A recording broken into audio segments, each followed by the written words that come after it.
আল্লাহর কসম লাগে কথাগুলো শুনে যাবেন। দুনিয়াতে থাকা অবস্থায় যারা আখিরাতের বাজার করলো না, সওদা করলো না, পরকালে তাদের কি উপায় হবে সেই চিন্তা যারা করলো না, তাদের মতো হতভাগ্যই দুনিয়াতে আর কেউ নেই। আজরাইল কিন্তু ঘুষ নেয় না। আমি অনেক টাকা গান করতে করতে অনেক টাকার মালিক, বাড়ি গাড়ি সবই আছে, যদি বলি যে আপাতত আমার গাড়িটা নিয়ে যান, আমাকে কয়েকটা দিন সময় দেন, মানবে? কারো কথা মানবে? মানবে না।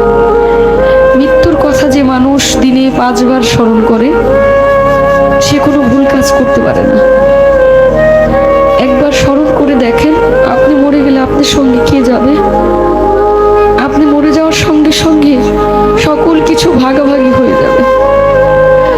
আপনি মরার সঙ্গে সঙ্গে আপনার ব্যাংকে কি আছে সেটা নিয়ে আপনার সন্তান, আত্মীয় স্বজন সবাই একটা হইচই লাগাই দিবে, কিন্তু আপনি যে কোথায় যাবেন সেই চিন্তাটা কেউ করবে না।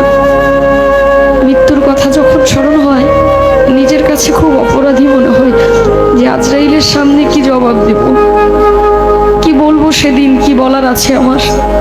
কিন্তু মালিকের কাছে একটাই চাওয়া, আমার নবী করিম সাল্লাল্লাহু আলাইহি ওয়াসাল্লামের কালেমা যেন আমার এই জবানে জারি হয়, আমি যেন মৃত্যুর সময় বলতে পারি কালেমায়ে তাইয়্যিবা লা ইলাহা ইল্লাল্লাহু মুহাম্মাদুর রাসূলুল্লাহ সাল্লাল্লাহু